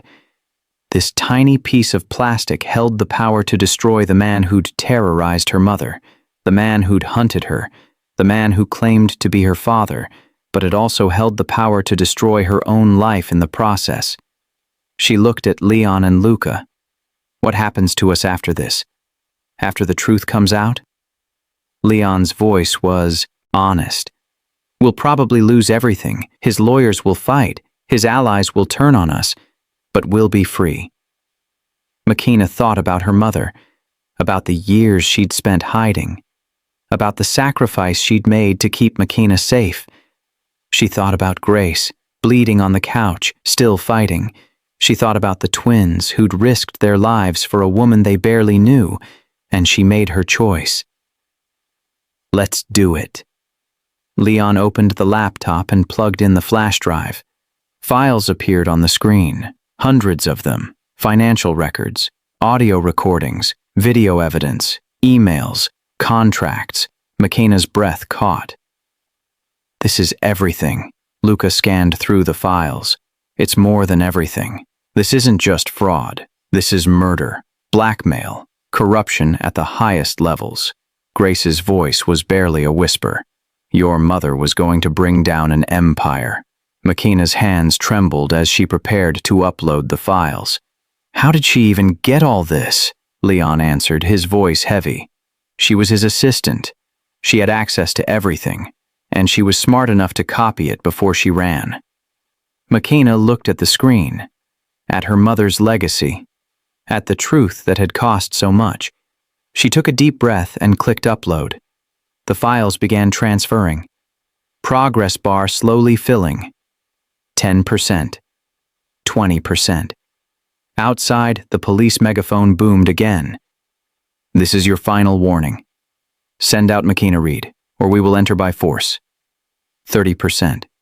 Luca checked the security monitors. They're preparing to breach. 2 minutes, maybe less. Makina watched the screen, willing it to go faster. 40%. Grace coughed. Makina, whatever happens, know that your mother loved you. Everything she did was to protect you. 50%. Makina's voice cracked. I know. 60%. Leon's phone buzzed. He checked it and his face went pale. What is it? Luca asked. Leon showed him the screen. Luca's expression darkened. Makina's stomach twisted. What's wrong? Leon turned to her, and she saw something in his eyes she hadn't seen before. Fear. Elias just sent a message. He's offering the police a deal. He'll withdraw the kidnapping charges if they hand you over to him directly. Makina felt the blood drain from her face. Can they do that? Luca's voice was grim. If he's paying the right people, they'll do whatever he wants. 70%. The sound of heavy boots echoed outside, shouting, commands, 80%. Leon moved to the door, gun raised. They're coming. 90%. Makina stared at the screen, praying it would finish. 95%. A loud bang echoed from the front of the building, the sound of a battering ram hitting the steel door. 98%. Another bang. The door groaned under the pressure. 99%. The door burst open, and the upload completed. 100%. Makina looked at Leon. It's done. Leon smiled. Then we've already won. But before anyone could celebrate, the lights in the safe house cut out. Complete darkness. And a voice spoke from the shadows. Not a police officer. Not one of Elias's men. A voice Makina recognized but couldn't place. You really thought it would be that easy? A flashlight beam cut through the darkness. Makina's heart stopped as the light swept across the room, landing on her face. The man holding it stepped forward. Tall, built like a soldier. His face was blank, emotionless. The kind of face that had seen terrible things and felt nothing. Leon raised his gun. Don't move. The man didn't flinch. You can shoot me, but there are 20 more outside, and they won't hesitate. Luca positioned himself in front of Makina. Who are you? The man's voice was flat. I'm the person Mr. Sterling sends when things need to be handled quietly. Makina felt ice spread through her veins. This wasn't a cop. This wasn't one of Elias's regular men. This was something worse. A fixer. Grace groaned from the couch. Marcus Holt. I should have known he'd send you. The man glanced at Grace. You should have stayed out of this, Grace. You were always smarter than this. Grace coughed. Smart would have been letting him win. I chose brave instead. Marcus turned his attention back to McKenna. The drive has been uploaded, but Mr. Sterling has already begun damage control. By morning, every file will be labeled fake. Every witness discredited. Every journalist silenced. McKenna's voice shook. You can't erase the truth. Marcus tilted his head. You'd be surprised what money can erase. Leon's finger tightened on the trigger. Last chance. Walk away. Marcus smiled, but it didn't reach his eyes. I don't walk away. I finish the job. He raised his hand and suddenly the safe house was flooded with tactical lights. Armed men poured in through every entrance. Front door, back door, windows. Luca grabbed McKenna's arm. Tunnel. Now. Leon fired twice, forcing Marcus to dive for cover, then ran after them. Luca pulled open a hidden panel in the floor, revealing a narrow staircase descending into darkness. Go! McKenna didn't hesitate. She climbed down, her hands scraping against cold concrete. Leon and Luca followed, and Luca slammed the panel shut behind them. They were in a tunnel. Old. Damp. The kind of place that felt like a tomb. Leon pulled out his phone, using the light to guide them forward. This connects to the old sewer system. Comes out 6 blocks away. They moved quickly, water dripping from the ceiling, rats scurrying in the shadows. McKenna's lungs burned. Her legs felt like they would give out any second. Behind them, she heard the panel being ripped open. Footsteps echoing, voices shouting. They were being followed. McKenna stumbled, her foot catching on uneven ground. Luca caught her before she fell. I've got you. Keep moving. But McKenna couldn't. Her body was shutting down. Her mind was fracturing. She sank against the tunnel wall, tears streaming down her face. I can't do this, she whispered. I'm not built for this life. I'm just a maid. I clean hotel rooms. I don't run from killers. I don't fight billionaires. I don't... Leon crouched in front of her, his voice steady. Neither were we. McKenna looked up at him. What? Luca knelt beside her. We were just kids when we realized what our father was. We weren't built for this either. But we learned. We adapted. We survived. Leon's eyes softened. And so will you. Have you ever been pushed so far beyond your limits that you didn't think you could take another step? That moment when you're sure you're done, but somehow you keep going anyway? That's where McKenna was now. At the edge of breaking. At the edge of giving up. But she looked at Leon and Luca, and she saw something in their eyes that gave her strength. Belief. They believed she could do this. So maybe she could. McKenna wiped her tears and stood up. Okay, let's go. They ran through the tunnel until they reached a ladder leading up to a manhole cover. Leon climbed first, pushing it open just enough to peek outside. He froze. What is it? Luca whispered. Leon's voice was tight. We have a problem. McKenna's stomach dropped. What kind of problem? Leon climbed the rest of the way up and helped McKenna out. She emerged onto a quiet street, the early morning sun just beginning to rise. And sitting right in front of them was a black car. Engine running. Rear window rolled down. Elias Sterling sat in the back seat, perfectly calm, perfectly composed, like he'd been waiting for hours. He smiled. Hello, McKenna. I've waited long enough. McKenna backed away, but men appeared from both ends of the street, surrounding them, trapping them. Elias stepped out of the car. You've caused quite a mess tonight, uploading that drive, turning my sons against me, shooting my men. McKenna's voice shook. You're a monster.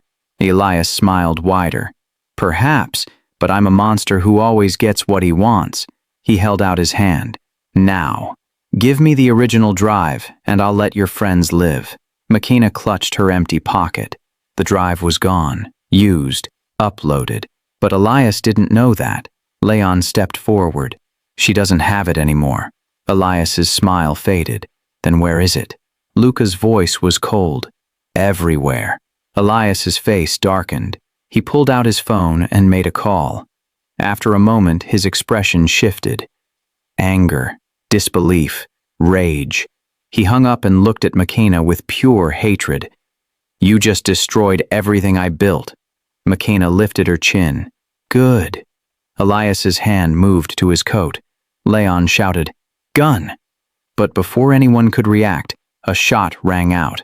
Not from Elias, from behind him. Elias stumbled forward, shock spreading across his face. He turned slowly, and standing there, holding a smoking gun, was someone McKenna never expected to see. Her best friend. Tasha. Tasha? McKenna's voice came out as barely a whisper. Her best friend stood there, gun still raised, face twisted with an emotion McKenna couldn't read. Not quite anger. Not quite fear. Something in between. Elias clutched his side where the bullet had grazed him. Blood seeped through his expensive suit, but he didn't fall. He just stared at Tasha with cold calculation.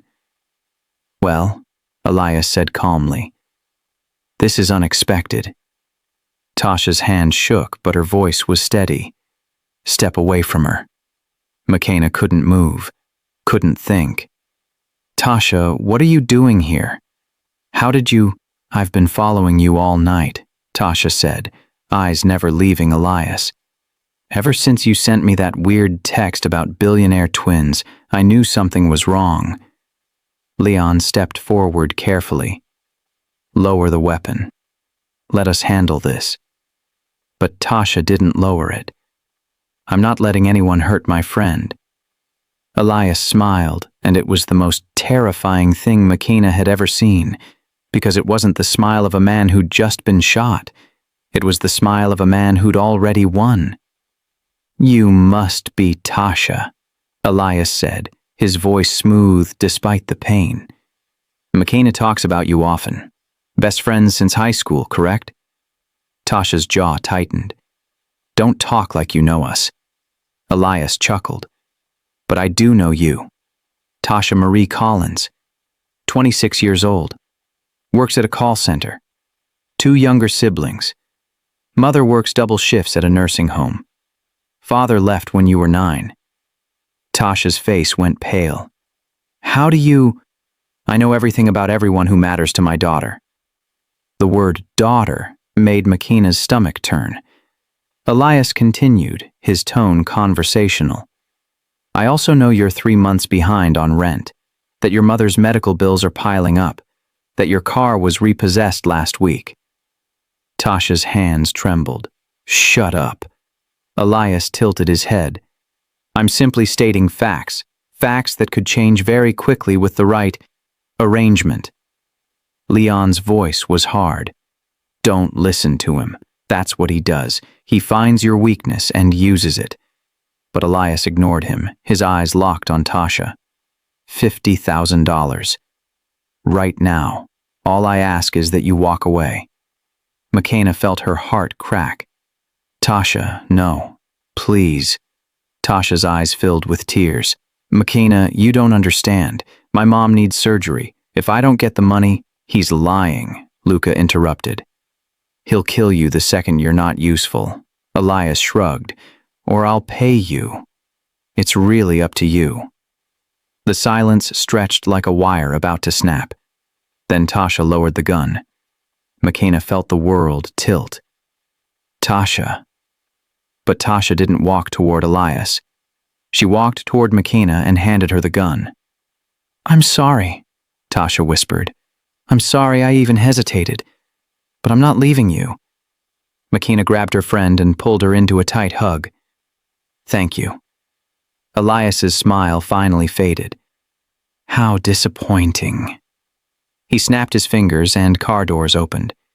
6 men stepped out. All armed. All moving with the same military precision as Marcus Holt's team. McKenna raised the gun, but her hands were shaking so badly she could barely hold it. Elias straightened his jacket, ignoring the blood. McKenna, this is your last chance. Give me the drive, and I'll let everyone walk away." McKenna's voice was stronger than she felt. "I already told you. It's gone. Uploaded. The whole world knows what you are now." Elias's eyes darkened. "Then I suppose there's no reason to keep any of you alive?" Leon and Luca moved in front of McKenna and Tasha, forming a barrier. Leon's voice was cold. "You'd really kill your own sons?" Elias looked at them with something that might have been regret, but only for a second. "You stopped being my sons the moment you chose her over me." Luca's voice cracked. "We never had a choice. You made us choose." Elias sighed. "And you chose wrong." He raised his hand, ready to give the order. But before he could, sirens echoed in the distance. Real sirens. Not controlled by him. Leon smiled. "That's the FBI. Turns out when you upload evidence of federal crimes, they respond pretty quickly." Elias's face went rigid. "You're bluffing." Luca pulled out his phone, showing a screen full of messages. "We sent copies directly to federal prosecutors. Ones you don't own. Ones who've been waiting years for evidence like this." The sirens grew louder. Elias's men shifted nervously, looking at each other. Elias's calm mask finally cracked. Rage flooded his face. "You've destroyed everything." McKenna stepped forward, her voice steady. "No. You destroyed everything. Years ago. We just made sure people finally saw it." Elias stared at her, and for a moment McKenna saw something almost human in his eyes. Regret. Loss. Pain. But then it was gone, replaced by pure hatred. "If I'm going down," Elias said quietly, "I'm taking you with me." He lunged toward McKenna. Leon and Luca moved to stop him, but Elias was faster than he looked. His hand closed around McKenna's throat, and suddenly they were falling, backward, over the edge of the street, into the open manhole they'd just climbed out of. McKenna screamed as they plunged into darkness. McKenna hit the water hard. The impact knocked the air from her lungs. Cold, dark, suffocating. She thrashed, trying to find the surface, but Elias's hand was still locked around her arm, dragging her down. Then suddenly the grip released. McKenna kicked upward and broke through the surface, gasping for air.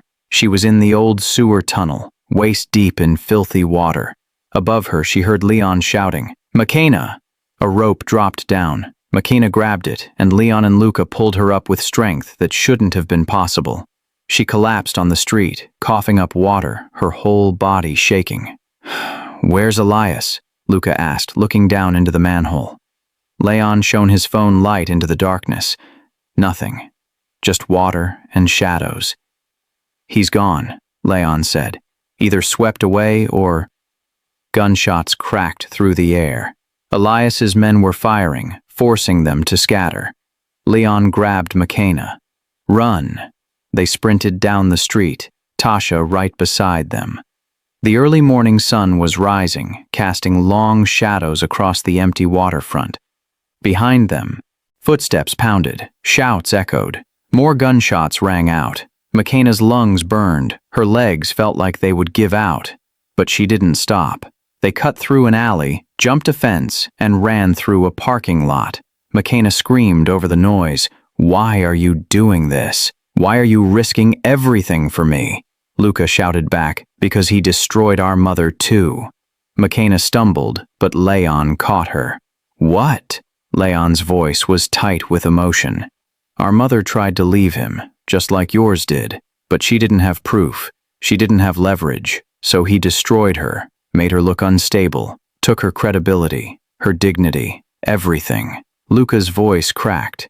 "She died alone in a hospital, and the world thought she was crazy, but we knew the truth. We always knew." McKenna felt tears mix with the sweat on her face. These men weren't just helping her. They were avenging their own mother. When was the last time someone fought for you? Not because they had to, but because they understood your pain. Because they'd lived through something similar and refused to let it happen again? That's what the twins were doing. And it broke McKenna's heart and filled it at the same time. They reached an abandoned factory near the waterfront. Leon forced open a rusted door, and they all stumbled inside. The building was dark, cold, filled with old machinery and broken glass. Luca locked the door behind them. We have maybe 5 minutes before they find us. Tasha collapsed against a wall, breathing hard. What now? Leon pulled out a laptop from his bag. He'd been carrying it this whole time. Now we make sure the evidence sticks. McKenna frowned. But we already uploaded it. Leon nodded. The files, yes. But there's something else on that drive. Something your mother encrypted. Something even we couldn't access. He plugged in a backup copy of the flash drive he'd made earlier and started typing. McKenna watched the screen. Lines of code, encrypted folders, password prompts. What are you looking for? She asked. Leon's fingers flew across the keyboard. Your mother left a message, hidden in the deepest layer of encryption. It took me this long to crack it. The screen flickered. A folder appeared. Inside was a single document. Leon opened it, and McKenna's world stopped for the 3rd time that night. The document was a will, a legal will, dated 20 years ago, written by her mother, and it stated, clearly and legally, that in the event of Elias Sterling's criminal prosecution, all of his assets, all of his companies, all of his wealth would be transferred to his firstborn child. Not Leon, not Luca. McKenna. She was his oldest child, born before his marriage, before his empire, before everything. Leon's voice was quiet. McKenna, this drive doesn't just expose him. It names you as the rightful heir to everything Elias owns. McKenna couldn't breathe. That's impossible. I'm nobody. Luca's voice was gentle. You're the daughter of the woman he loved and betrayed, the daughter he tried to erase, and legally you own everything. McKenna stared at the screen, her mind refusing to accept what she was seeing. Billions of dollars, companies, properties, power, all of it hers. Tasha grabbed her hand. McKenna, do you understand what this means? McKenna shook her head. It means I'm the thing he's been trying to destroy this whole time. Not just the evidence. Me. Leon nodded. You were never just a witness. You were the threat. Before anyone could say more, the factory doors exploded inward. Not Elias's men this time. FBI agents in tactical gear, and leading them was someone McKenna recognized from the uploaded files. The federal prosecutor who'd been building a case against Elias for years. She stepped forward, her voice calm but authoritative. McKenna Reed? McKenna nodded, still in shock. The prosecutor smiled. You're safe now. And Elias Sterling is in custody. McKenna felt her knees buckle. He's alive. The prosecutor nodded. Barely, but alive, and he's going to prison for the rest of his life. McKenna should have felt relief, should have felt victory, but all she felt was empty. The prosecutor continued. We'll need your testimony, and we'll need to discuss the will your mother left behind. McKenna's voice was barely a whisper. I don't want his money. The prosecutor's expression softened. That's not a decision you have to make today. Leon placed a hand on McKenna's shoulder. You did it. You finished what your mother started. McKenna looked at him, tears streaming down her face. Then why doesn't it feel like winning? Before anyone could answer, a phone rang. The prosecutor's phone. She answered and her face went pale. She hung up and looked at McKenna with an expression that made her blood run cold. Elias Sterling just escaped custody. He's armed. And he's coming for you. He escaped? McKenna's voice barely worked. How is that possible? The prosecutor's face was grim. He had help. Someone inside. We're investigating, but right now, you need to get somewhere safe. Leon grabbed McKenna's arm. We're leaving. Now. But before they could move, The factory lights flickered. Once. Twice. Then went out completely. Emergency lights kicked in, casting everything in a sickly red glow. The FBI agents immediately went on alert, weapons drawn, scanning the darkness. Luca pulled McKenna and Tasha behind a stack of old machinery. "Stay down." The prosecutor barked orders into her radio. "We need backup at the waterfront factory. Suspect is armed and dangerous. I repeat, static." The radio went dead. Leon checked his phone. No signal. He's jamming everything. McKenna's heart pounded so hard she thought it would break through her ribs. "How does he keep finding us?" Luca's voice was tight. "Because he's had years to plan for this. Years to build resources. Years to buy loyalty." A voice echoed through the factory. Calm. Controlled. Coming from everywhere and nowhere. "Elias." "McKenna, I'm impressed. You've made it much further than I expected. Your mother would be proud." McKenna's hands shook. She wanted to scream back at him, but Leon covered her mouth and shook his head. Elias continued, his voice drifting through speakers McKenna hadn't noticed. "But this ends now. You've taken everything from me, my reputation, my empire, my freedom, so I'm going to take the one thing that matters to you." McKenna's blood went cold. "Your life." The FBI agent spread out, trying to locate the source of his voice, but the factory was massive, dark, full of places to hide. The prosecutor moved beside McKenna. "We're going to get you out of here." But McKenna shook her head. "No. This is what he wants. He wants me running, scared, broken, just like my mother." Leon looked at her. "What are you saying?" McKenna's voice steadied. "I'm saying I'm done running." Luca frowned. "McKenna, he'll kill you." McKenna met his eyes. "Then at least I'll die standing up." The prosecutor's voice was firm. "Absolutely not. You're a civilian. We handle this." But McKenna was already standing, stepping out from behind the machinery. Leon tried to grab her, but she pulled away. "Elias!" McKenna shouted into the darkness. "You want me? Here I am." The factory went silent. Even the FBI agents froze, staring at her. Then Elias's voice came again, closer this time. "Brave, just like your mother in the end." A figure emerged from the shadows at the far end of the factory. Elias Sterling, soaked, bleeding, but alive, and holding a gun. He walked toward her slowly, limping slightly. "Do you know what your mother's last words were?" McKenna's throat tightened. "Don't." Elias ignored her. She said, "Protect my daughter. Not herself. Not her own life. Just you." Tears burned McKenna's eyes. "Then why didn't you listen?" Elias stopped 20 feet away. "Because I couldn't. You were the evidence. You were the proof that I'd failed, that I'd loved someone I couldn't control." McKenna's voice cracked. "You didn't love her. You owned her." Elias's face twisted. "I gave her everything. You gave her prison." McKenna shot back. "A prison with money, and when she tried to escape, you hunted her down." Elias raised the gun.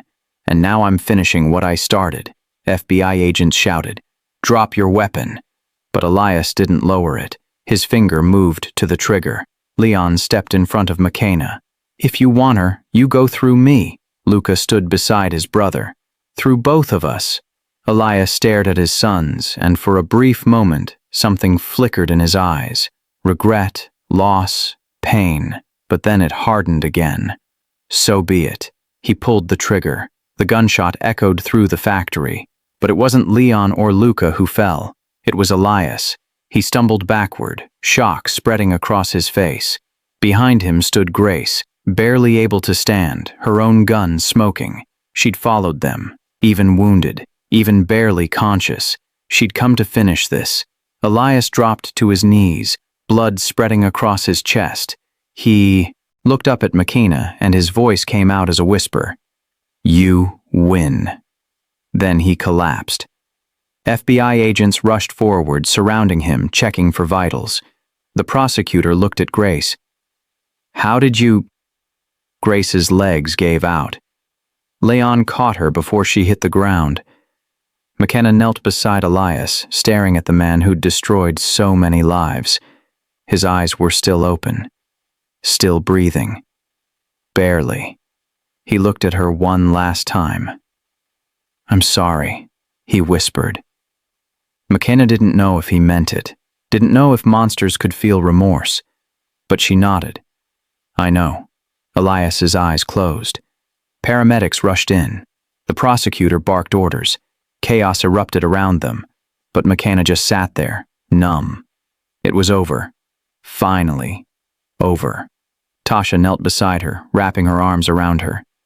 "You did it. It's done." McKenna nodded, but she couldn't speak. Leon and Luca stood nearby, watching as paramedics loaded Elias onto a stretcher. The prosecutor approached McKenna. "He's alive. Barely. But he'll stand trial." McKenna looked up at her. "And the will?" The prosecutor's expression softened. "It's legal. Binding. Everything he owns is now yours." McKenna felt the weight of those words crush her. She didn't want his money. She didn't want his power. She just wanted her mother back. But that was the one thing she could never have. The prosecutor handed her a business card. "When you're ready, we'll talk. But for now, you're free to go." McKenna stood on shaky legs. Free. She was free. But as she turned to leave with Leon, Luca, Tasha, and Grace, her phone buzzed. One new message, from an unknown number. McKenna's stomach dropped. She opened it. "Congratulations on your inheritance, but you should know, your mother had one more secret, one she never told anyone, not even Grace. Call me when you're ready to know the truth. M.H." McKenna's hands shook. M.H. Marcus Holt. The fixer was still out there, and he knew something she didn't. McKenna stared at the message until the letters blurred. Marcus Holt, the fixer who'd hunted her through the streets, the man who worked for Elias without question or mercy, and he claimed to know a secret about her mother. Leon looked over her shoulder and read the message. His face darkened. "Don't respond. It's a trap." But McKenna couldn't look away from the screen. What if he's telling the truth? Luca shook his head. "He's a manipulator. That's what he does. He finds your weakness and exploits it." Tasha grabbed McKenna's hand. "After everything you've been through tonight, you really want to open that door?" McKenna didn't know. Her mind felt fractured. Her body felt like it was held together by adrenaline alone. But the words haunted her. One more secret. Grace's voice was weak from the stretcher nearby. "McKenna, don't." McKenna looked at her. "You know something, don't you?" Grace's eyes filled with tears. Some secrets are meant to stay buried. McKenna felt anger rise in her chest. "I'm so tired of secrets. I'm tired of people deciding what I should and shouldn't know about my own life." The prosecutor stepped forward. "Ms. Reed, I strongly advise against making contact with Marcus Holt. He's wanted for conspiracy, murder, and—" "I don't care," McKenna interrupted. "I need to know." Leon's voice was firm. "McKenna, think about what you're doing." But McKenna was already typing a response. What secret? She hit send before she could change her mind. The response came instantly. "Not over text. Meet me. Alone. Or you'll never know the truth about who you really are." An address followed. An old warehouse on the outskirts of the city. The prosecutor grabbed McKenna's phone. "Absolutely not. This is a setup." But McKenna's mind was already made. "Then send agents with me. Surround the building. But I'm going." Leon stepped in front of her. "You don't have to do this." McKenna met his eyes. "Yes, I do. My whole life has been built on lies, on secrets, on things people decided I was better off not knowing. I'm done living like that. Have you ever reached a point where you'd rather face a painful truth than live with a comfortable lie? Where not knowing hurt more than knowing ever could, that's where Makina was, at the edge of everything, and she was ready to jump. The prosecutor sighed. Fine, but we do this my way. Full tactical support. You wear a wire, and at the first sign of danger, we pull you out. Makina nodded. 30 minutes later, she was in an FBI van heading toward the warehouse. Leon and Luca insisted on coming despite the prosecutor's protests. Tasha stayed behind with Grace, both under protection. The warehouse loomed ahead, dark, empty. Exactly the kind of place where bad things happened. The prosecutor handed Makina a small wire to clip inside her jacket. We'll hear everything. You're not alone. But as Makina stepped out of the van and walked toward the warehouse entrance, she'd never felt more alone in her life. The door was unlocked. She pushed it open. Inside, a single light hung from the ceiling, illuminating the center of the space. And standing beneath it was Marcus Holt. He looked different without his tactical gear, almost normal, like someone you'd pass on the street and never notice. You came, he said simply. Makina stopped 10 feet away. Tell me what you know. Marcus tilted his head. First, you need to understand something. I didn't work for Elias because I believed in him. I worked for him because I was paid to. Makina's voice was cold. You helped a monster destroy lives. Marcus didn't deny it. Yes, I did. And I'll have to live with that. But your mother? She was different. Makina's breath caught. You knew her? Marcus nodded. I was the one who helped her escape. The world tilted. Makina's voice came out as barely a whisper. What? Marcus stepped closer. Elias hired me to find her, to bring her back. But when I found her, when I saw what he'd done to her, I couldn't do it. So I helped her run. I gave her money. Fake IDs, a way out. Makina felt tears burn her eyes. Why would you do that? Marcus's voice softened. Because she reminded me of my sister, and I couldn't save my sister, but I could save her. Makina's legs felt weak. Then why are you telling me this now? Marcus's expression changed, became heavier. Because your mother made me promise something. If anything ever happened to her, I was supposed to find you and tell you the truth. Makina's heart pounded. What truth? Marcus reached into his coat. Outside, through the wire, Makina heard the prosecutor shout, He's reaching! Move in! But Marcus didn't pull out a weapon. He pulled out a photograph and handed it to Makina. She looked down at the image, and her entire world shattered for the final time. The photograph showed her mother, younger, smiling, standing next to a man. Not Elias, someone else. A man with kind eyes and a warm smile. And at the bottom, written in her mother's handwriting, Makina's real father, the man I truly loved. Makina's voice broke. Elias isn't my father? Marcus shook his head. No, he never was. The warehouse doors burst open. FBI agents flooded in. But Makina couldn't move, couldn't breathe. Everything she'd believed, everything she'd fought for, everything was a lie. Makina's hands shook so violently she almost dropped the photograph. This can't be real, she whispered. Marcus's voice was steady. It is. Your mother fell in love with a man named David Chen. He was a journalist, honest, kind, everything Elias wasn't. FBI agents surrounded them, weapons drawn, but they hesitated. The prosecutor held up a hand, listening through the wire. Makina's voice cracked. Then why did Elias claim me? Marcus's expression darkened. Because your real father was investigating him, getting too close to the truth. So Elias made him disappear. Makina felt her knees buckle.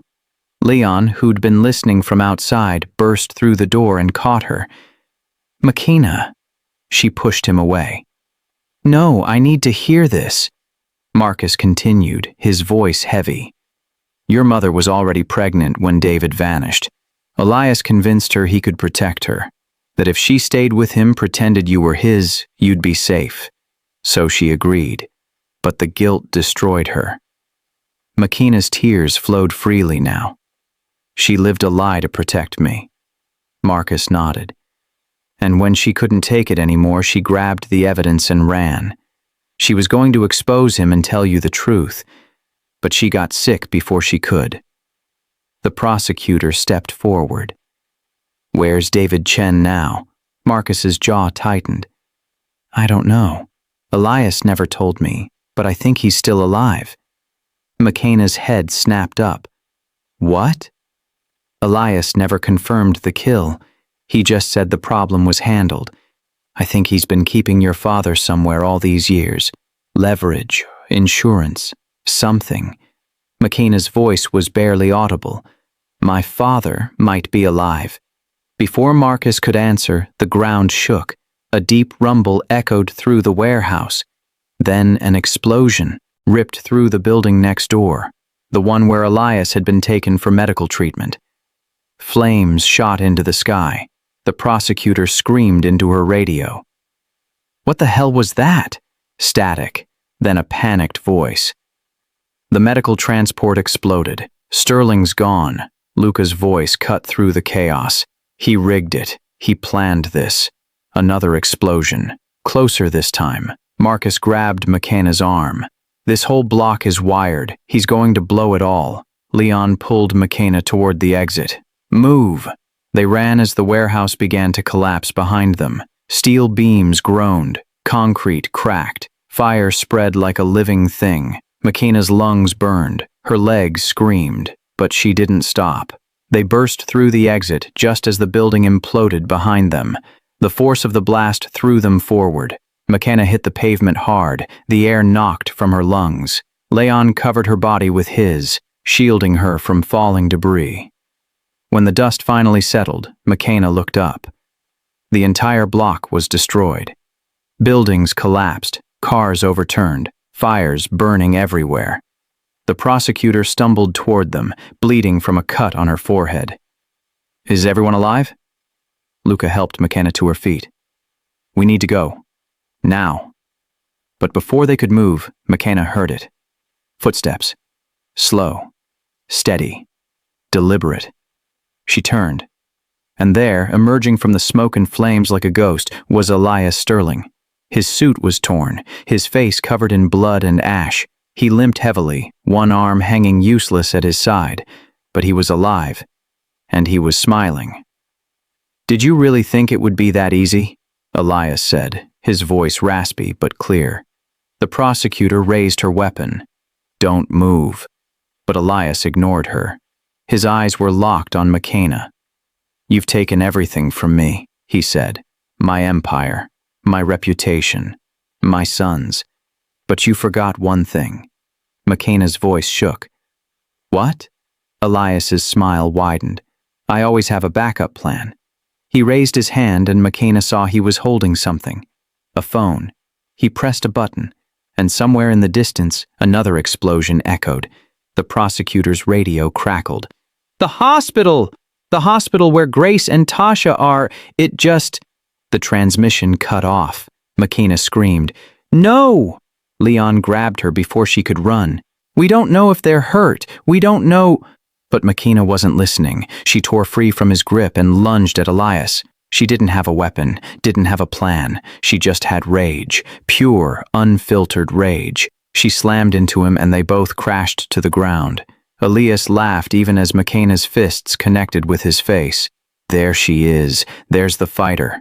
Just like your mother at the end. McKenna screamed and drove her knee into his chest. Elias gasped. The wind knocked out of him. But even then, he kept smiling. You want to know where your real father is? He wheezed. I'll tell you, because it won't matter anymore. McKenna froze, her fist raised. Elias coughed blood. He's alive, locked away, waiting. And if I die, he dies. That was always the plan. McKenna's voice broke. Where is he? Elias's eyes gleamed with cruel satisfaction. Only I know. And if you want him to live, you'll let me go. FBI agents surrounded them, weapons aimed at Elias.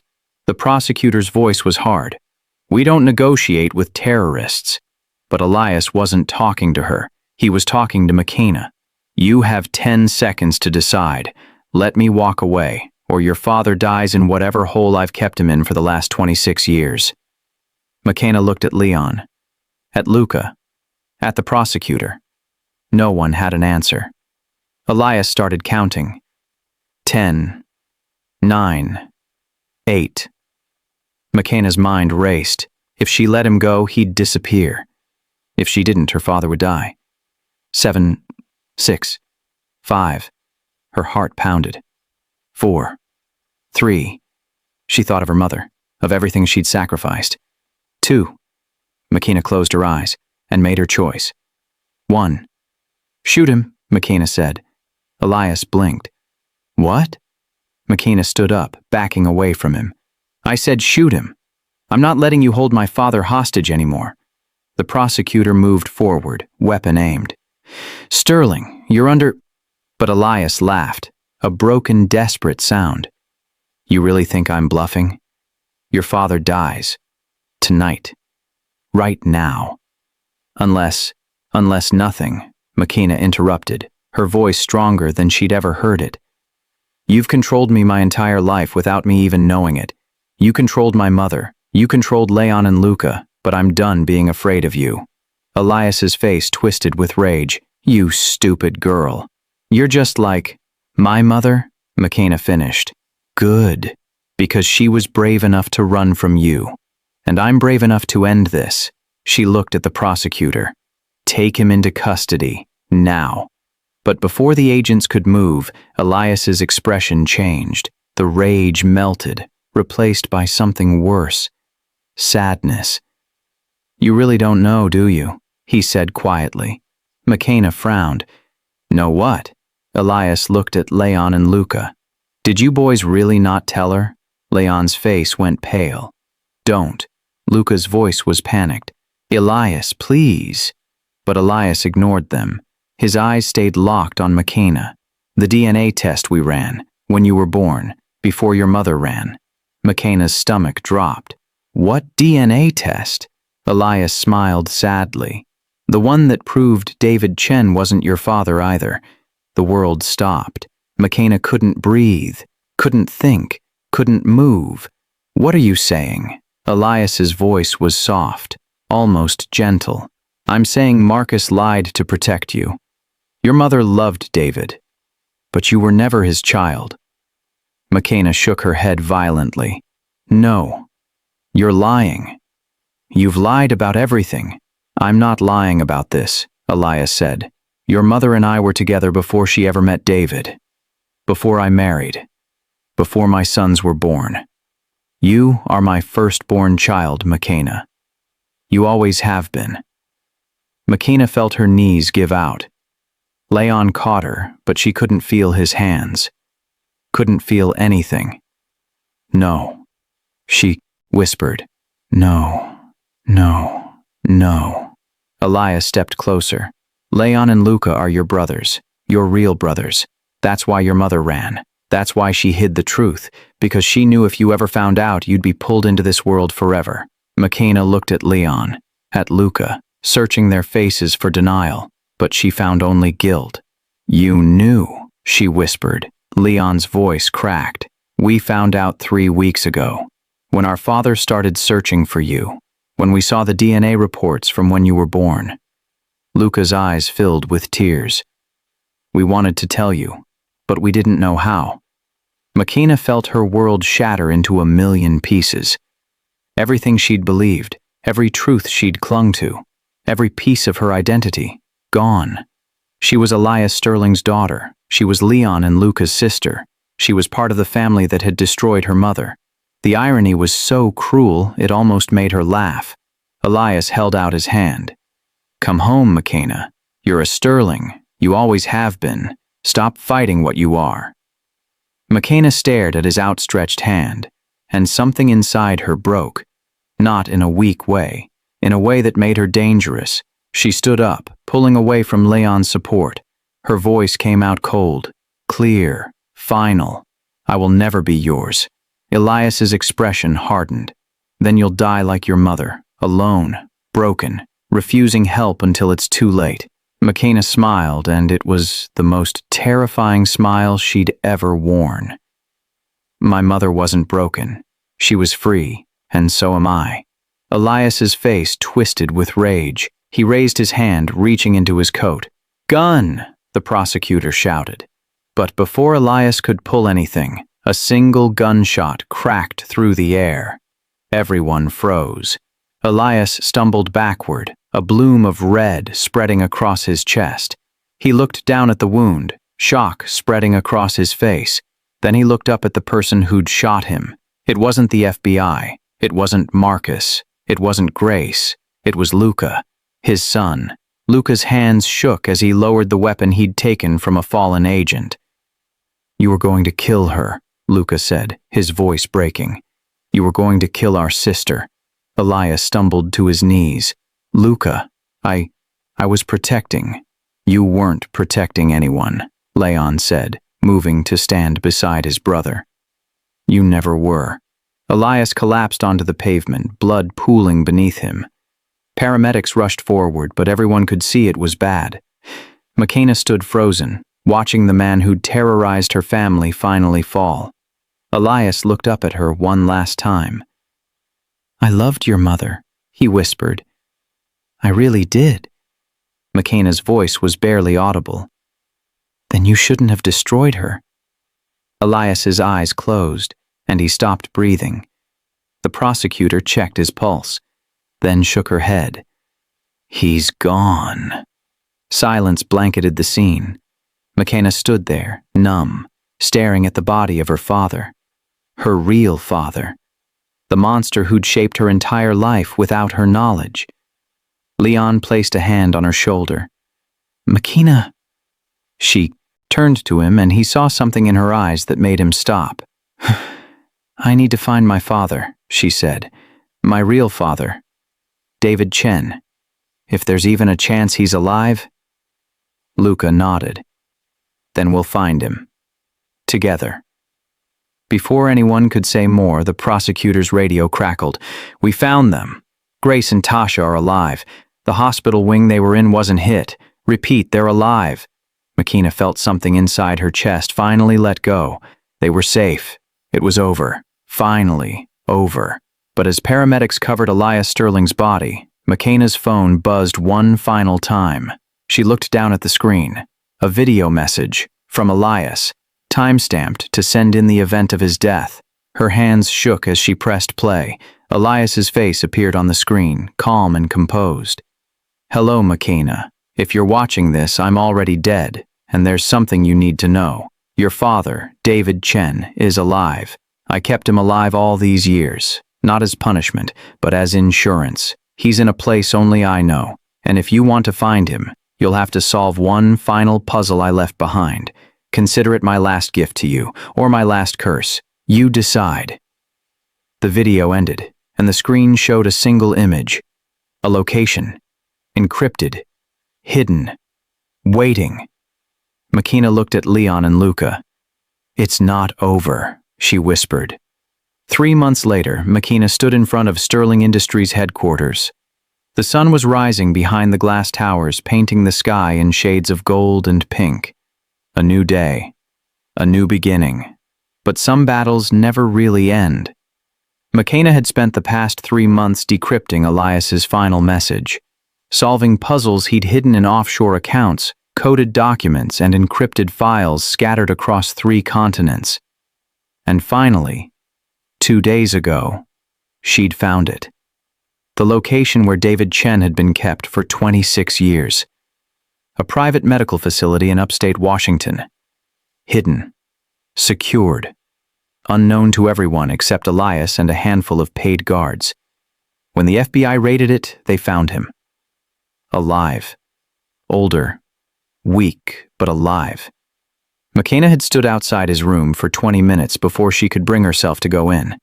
When she finally did, David Chen looked at her with tears streaming down his face. "You look just like your mother," he whispered. And McKenna had broken down completely. They'd talked for hours. About her mother. About the life he'd lost. About the daughter he'd never known. He told her stories about her mother that no one else knew. Her favorite song. Her secret dream of opening a bookstore. The way she laughed when she was truly happy. And for the first time in her life, Makina felt like she knew who her mother really was. Not the scared woman who ran. Not the victim who died too young. But the person. The whole complicated, beautiful person.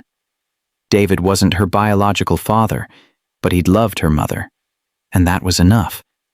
Now, standing in front of Sterling Industries, Makina took a deep breath. The company was legally hers. Elias's will had been overturned by the courts.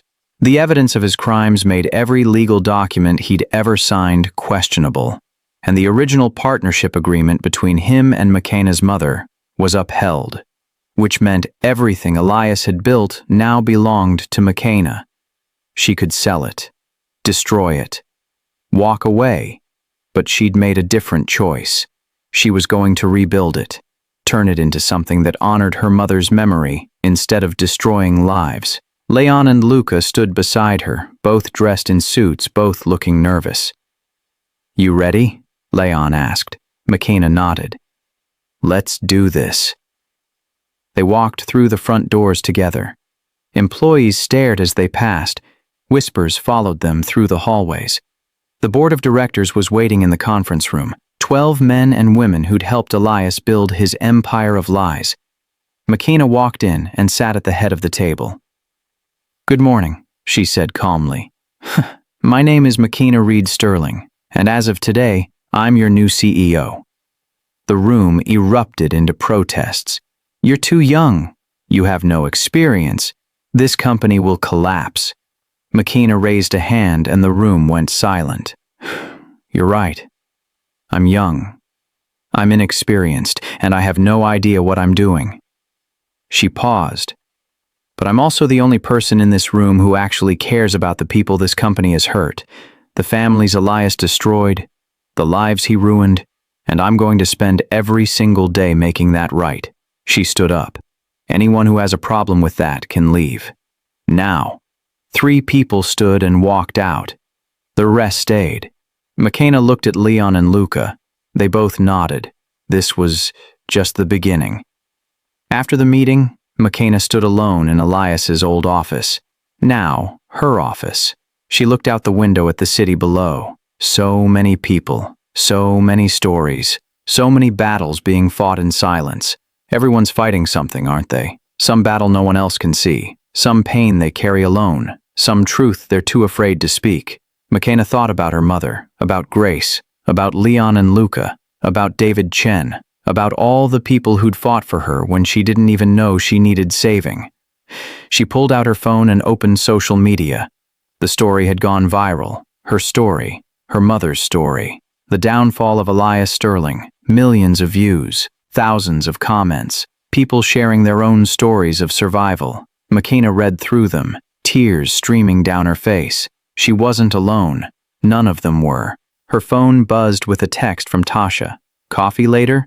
I have so much to tell you about my new job." "Yes, I finally quit the call center."